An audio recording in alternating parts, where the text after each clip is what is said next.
Bon matin! On est le 27 mai. La dernière vidéo, je pense, date de 10 jours. Alors, on va pouvoir voir ce matin ce qui a été fait depuis la dernière vidéo ou la dernière vidéo. Et aussi la progression. Parce que là, si je regarde mes hémérocales, elles ont quand même bien poussé depuis la dernière fois. Donc, ça va bien. Et si je compare même avec la vidéo de l'an dernier, à peu près à la même époque, on n'est quand même pas si loin en arrière. Ce qui a été fait, entre autres, c'est l'ajout d'une protection sur mes arbres fruitiers. Je vais vous montrer parce que cet hiver, ils ont été très abîmés par la glace, la neige et aussi le chevreuil, je pense. Je ne sais pas si on voit bien, mais on n'est pas très, très avancé. On commence à avoir des bourgeons. Mais je voulais surtout pas que les premiers bourgeons ou les premières feuilles qui sortiraient seraient mangées par la faune. Alors, j'ai protégé tous mes arbres fruitiers. Je voulais aussi vous montrer, j'ai des asperges. J'ai semé des asperges, ça va faire maintenant, je pense, 2 ans. Donc, c'est sûr que je ne peux pas les cueillir parce que c'est encore trop tôt. On dit que ça peut prendre jusqu'à 4 ans, donc je les laisse grandir, mais c'est assez prometteur quand même, je suis contente. Je dirais qu'il y a peut-être la moitié des asperges qui ont survécu l'hiver.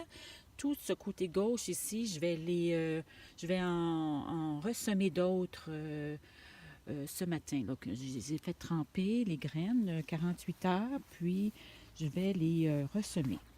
On voit ici le grillage là, pour mon arbre fruitier, mais on voit surtout ma monarde que j'ai dégagée. Puis mon Dieu, qu'elle progresse bien. L'année passée, elle était tellement grande. J'ai bien l'impression que ça va être la même chose cette année. Ça sent bon. Puis comme on l'a déjà dit, les fleurs de monarde sont comestibles. Elles sont d'un rouge assez vif, donc c'est beau dans une salade. Et elles ont un goût assez sucré. Alors ici, on a la serre. Bon, avant de rentrer, je vais vous montrer. J'avais mentionné que je repiquerais mes semis qui avaient été semés finalement à l'automne dernier dans ma serre et qui sont sortis au printemps. Mais je devais les déménager parce que dans ma serre, je veux aussi planter des légumes. Alors, j'avais besoin d'espace. Ici, on a le lin sauvage que j'espère va bien réussir parce que je trouve que le lin sauvage donne de belles petites fleurs et j'aimerais vraiment en avoir sur mon terrain. Ensuite, on a ici une variété d'échinacées. Je me souviens plus si c'est échinacée pourpre ou le Black Eyed Susan, mais j'espère en avoir beaucoup. J'en ai d'autres ici. Ça, c'est l'échinacée pourpre. Et ici, je crois que c'est le Black Eyed Susan. Qu'est-ce que j'avais d'autre aussi? J'ai aussi du lupin indigo, mauve et jaune. Ici, ce sont d'autres types d'échinacées. J'ai du liatrice, une autre belle plante qui monte quand même assez haut, qui fait des épis mauves. J'ai un petit peu de marguerite ici. Ça, je ne l'avais pas vraiment semé, mais je pense que ça a repoussé. Il devait avoir eu des graines qui étaient restées en terre et ça a repoussé. Alors, encore ici de l'indigo, ici. Et bon, ça, c'est mes semis que j'avais partis à l'intérieur, dans la maison. Des semis de ça ici. OK, Butterkin. J'ai acheté une courge Butterkin à un moment donné qu'on a mangé, que finalement qu'on avait acheté au supermarché. Puis je me suis dit, tiens, je vais ramasser des semences, je vais voir ce que ça donne. Alors, j'ai semé ça à l'intérieur et ça a très bien poussé. Même chose ici, je pense que ça, c'était une courge musquée. Et ça ici, ce sont vraiment des graines que j'ai fait venir de courgettes. Alors, j'espère de pouvoir les planter en terre très bientôt. Au niveau de ce qui est en terre ici dans la serre, on a les radis qui progressent très bien. J'avais parlé la dernière fois d'un ail sauvage qu'on appelle l'ail penché. Il va peut-être falloir par contre que je le coupe un peu pour lui donner de la force. Je l'ai laissé quand même en terre. Je me suis dit, je vais mettre des épinards entre les rangées. Puis peut-être que les deux pourront survivre côte à côte, ou plutôt progresser. Mais mes betteraves progressent bien. Ça, c'était la première, si on peut dire, la première récolte qui va produire. Alors, betterave, j'en avais ici une deuxième. J'ai des tagettes au fond qui ont bien prises, d'autres radis. Ça va bien de ce côté-ci dans la serre. C'est encourageant. Joël m'a installé mon bidon ici, d'eau de pluie, parce que j'aimerais pouvoir connecter ici un tube d'arrosage pour le reconnecter à ce bout-ci.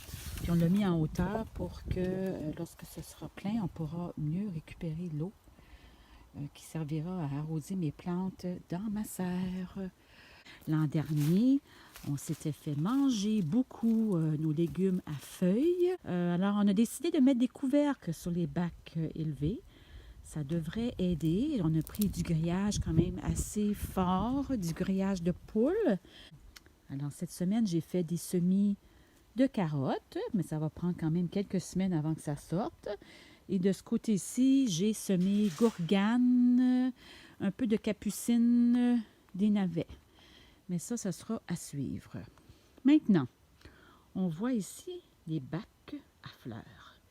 Parce que le printemps, quand même, il est arrivé. Alors, Joël a acheté deux beaux pots en terracotta, si on peut dire. Puis, a choisi ses propres annuels. Je pense que ça va être très beau, le mélange de couleurs. Il y a des géraniums principalement et des dahlias. Tiens, je vous en montre une. Elles sont super belles. Regardez ça. Super, c'est super. J'ai dégagé ma ciboulette qui, elle, pousse très bien. Si on compare aux vidéos de l'an dernier, elle avait peut-être un autre 6 pouces de plus. Alors, je ne sais pas comment calculer le retard, mais c'est pas si énorme que je m'attendais. J'ai aussi à l'avant la coque lourde que je vous avais mentionnée l'autre fois, qui, elle, va super bien. Je suis contente parce que je me souviens même pas de l'avoir plantée, mais ça se peut que je l'ai plantée il y a 2 ans puis qu'elle n'avait pas fait grand-chose l'an dernier et que là, ben ça va mieux. Il y a aussi l'échinacée alba qui prend un peu de temps à partir. J'en ai une autre variété un peu plus loin là-bas, une autre variété d'échinacée. Et moi aussi, de mon côté, j'ai ajouté des annuels. L'an dernier, j'avais parti mes annuels à partir de semis à l'intérieur que j'avais finalement replanté ici. Mais là, je trouvais que c'était vraiment trop long avant de voir tout ça fleurir. Alors, j'y suis allée avec achat. Alors ici, je pense que c'est une forme de sauge. Je me souviens pas, j'ai laissé le petit carton plus loin. Je me demande si c'est pas même la sauge farineuse. Il faudrait que je vérifie. J'ai de la verveine, variété un peu plus tombante, si on peut dire. Et qu'est-ce que j'ai acheté ici? Mon Dieu, quelle mémoire! Il faudrait que je regarde. Ah, mon petit carton! Et là, ici, alors, on va voir. Ah non, c'est Rudbeckie, c'est vrai.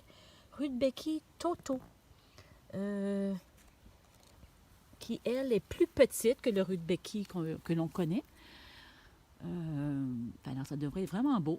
Et là, j'ai tombé en amour avec, ici, les coléus mauve orangé. Mon Dieu, qu'ils sont beaux. Alors, j'espère vraiment que tout ça va très bien s'agencer et que ça va être fleuri pour une bonne partie de l'été. Alors, Youpi! C'est parti!